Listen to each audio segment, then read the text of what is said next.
మమ్మల్ని ప్రశ్నించొద్దు, అడగొద్దు, మాట్లాడొద్దని ఒక నిరంకుశ ధోరణితోటి ఈ యొక్క సర్కిల్లను తెచ్చి విద్యార్థుల పైన రుద్దాలని చూస్తున్నాడు.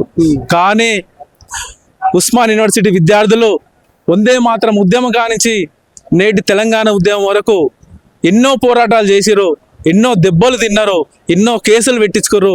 కానీ ఏ ఒక్క విద్యార్థి నాయకుడు కూడా వెనుకకు తిరిగి పోలే. కాబట్టి ఈ వీసీ ఇప్పటికైనా యూనివర్సిటీలో ఉన్న సమస్యల పైన నువ్వు దృష్టి పెట్టి ఆ సమస్యలు పరిష్కరిస్తే విద్యార్థి నాయకులు ఎందుకు నిన్ను ప్రశ్నిస్తారని మేము అడుగుతున్నాం. ఇప్పుడు గత వీసీ రవీంద్ర గారు ఉన్నప్పుడు కూడా మీరు వీసీ బిల్డింగ్ ముట్టడికి వెళ్ళారు, ఆయన మీద దాడికి కూడా వెళ్ళినటువంటి పరిస్థితి. మరి ఇప్పుడు కొత్త వీసీ వచ్చారు, మరి కొత్త వీసీ కూడా ప్రభుత్వాన్ని కొమ్ము కాసిండ్రని కొంతమంది, లేదు ఇట్లా ప్రభుత్వం చెప్పు చేతల్లోనే నడుస్తుండు, విద్యార్థులు పట్టించుకోవట్లేదు, విద్యార్థి నాయకులతో మాట్లాడలేదు అని చెప్పేసి ఇక్కడ విద్యార్థుల సమస్యల గురించి కూడా అసలు కనీసం ఏమాత్రం కూడా లేవనెత్తట్లేదు, కనీసం ఏమాత్రం కూడా పట్టించుకోవట్లేదు అని చెప్పేసి మాట్లాడుతుంది. రేవంత్ రెడ్డి చాలా వేదికలలో చెప్పిండు, 120 ఏండ్ల ఉస్మాన్ యూనివర్సిటీకి ఒక దళితుణ్ణి మీ వీసీగా నియమించినామని రేవంత్ రెడ్డి చాలా వేదికలలో చాలా స్పష్టంగా చెప్పిండు.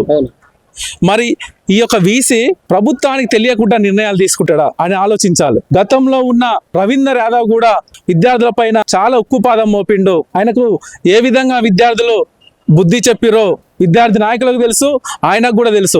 ఈ రోజు ఆ వీసీ యూనివర్సిటీ రావడానికి ముఖం లేకుండా అయిపోయింది.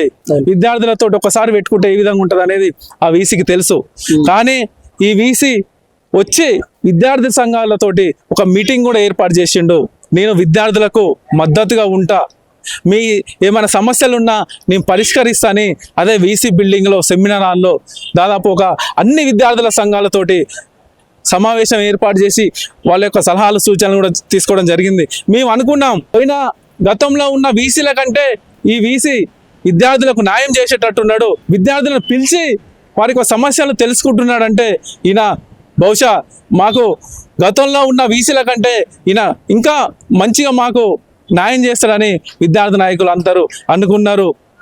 కానీ ఆ సమావేశం అయిపోయిన దాదాపు నెల రోజుల గ్యాపులనే ఒక సర్కిల్ను తీసుకొచ్చి విద్యార్థుల మీద రుద్దిండంటే ఆయన విద్యార్థి నాయకుల మనసులో ఏముందో తెలుసుకొని ఈ విద్యార్థులు ఏం చేయరనుకుంటో మరి ఆ సమావేశంలో విద్యార్థి నాయకుల మనసులో ఏముందో తెలుసుకొని ఒక నిరంకుశమైన సర్కిల్ను తెచ్చి ఆయన ఇప్పటి వరకు యూనివర్సిటీలో చేసిన వీసీలోకెల్లా అత్యంతమైన దుర్మార్గమైన వీసీగా మూట కట్టుకొని పోతాడు అనేది కూడా మీ విద్యార్థి సంఘాలుగా తెలియజేస్తున్నాం. గత కేసీఆర్ ప్రభుత్వంలో కూడా ఇట్లాంటి నిరసనలు తెలిపితే విద్యార్థులు అక్రమంగా అరెస్ట్ చేసి బలవంతంగా కూడా అంటే మామూలుగా సిమెంట్ బస్తాలు వడ్ల బస్తాలు వేసి ఇసిరేసినట్లు అట్లా అరెస్ట్ చేసి వ్యాన్లో వేసి మరి చాలా దారుణంగా అరెస్ట్ చేసినటువంటి పరిస్థితి ఉంది.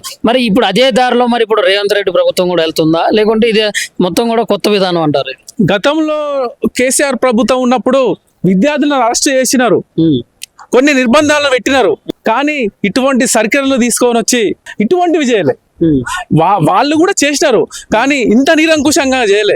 వాస్తవానికి కేసీఆర్ యూనివర్సిటీ విద్యార్థులకు చాలా మంది విద్యార్థి నాయకులకు తెలంగాణ ఉద్యమం ముందున్న వాళ్ళకు పెద్దపీట వేసిండు. చాలా మందికి ఎమ్మెల్యే టికెట్లు ఇచ్చినాడు, చాలా మందిని చైర్మన్లను చేసినాడు, మెంబర్లను చేసినాడు.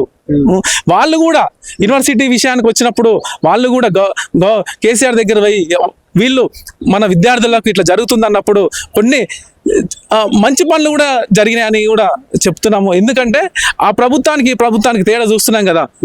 రేవంత్ రెడ్డి ప్రజాప్రభుత్వం అని అధికారంలోకి వచ్చినాడు, 6 గ్యారంటీలు అని చెప్పి 7వ గ్యారంటీ ప్రజాప్రభుత్వం అని చెప్పిండు. ఇది నిర్బంధమైన ప్రభుత్వం అని మేము ఈ సందర్భంగా తెలియజేస్తున్నాము. ఎందుకంటే ఎన్నో సమస్యలు ఉన్నాయి యూనివర్సిటీలో. ఆడపిల్లలు రోడ్డు మీదకి వచ్చి ధర్నాలు చేస్తున్నారు. మొన్న భోజనంలో బ్లేడ్లు వచ్చినాయి, చాలా హాస్టల్ మరమ్మతులు లేవు, పెచ్చులు ఊడి పడుతున్నాయి, మెస్సులో భోజనం సరిగా లేదు. నువ్వు వీటన్నిటిపైన దృష్టి పెట్టు. వీటన్నిటిపైన దృష్టి పెడితే విద్యార్థులు వచ్చి ఎందుకు రోడ్ ఎక్కుతారు, ఎందుకు నీకు వ్యతిరేకంగా ధర్నాలు చేస్తారు, ఎందుకు ప్రశ్నిస్తారు, ఎందుకు జై కొడతారు? ఇవన్నీ చేయలేకనే కదా. ఏమన్నా అంటే అవన్నీ చేస్తలేవు కాబట్టి అడుగుతారు ఏమన్నా భయంతో ఈ యొక్క సర్కిల్ తీసుకొని వచ్చినాడు.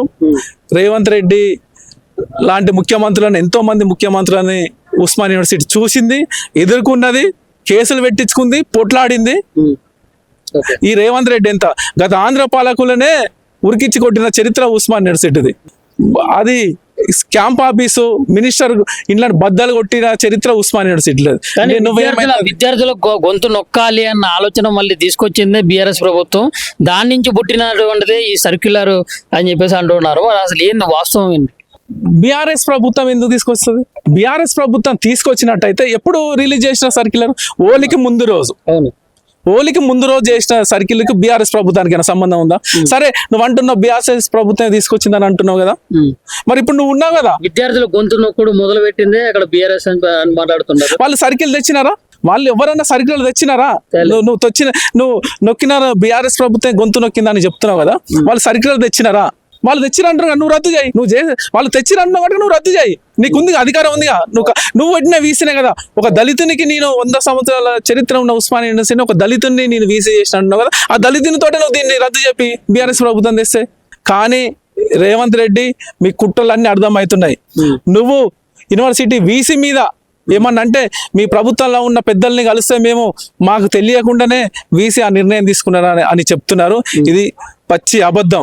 నిజంగా మీకు తెలియకుండా నిర్ణయం తీసుకుంటా అని చెప్తే మీరు ఎమ్మటే రద్దు చేయండి, అప్పుడు నిజంగా నమ్ముతారు.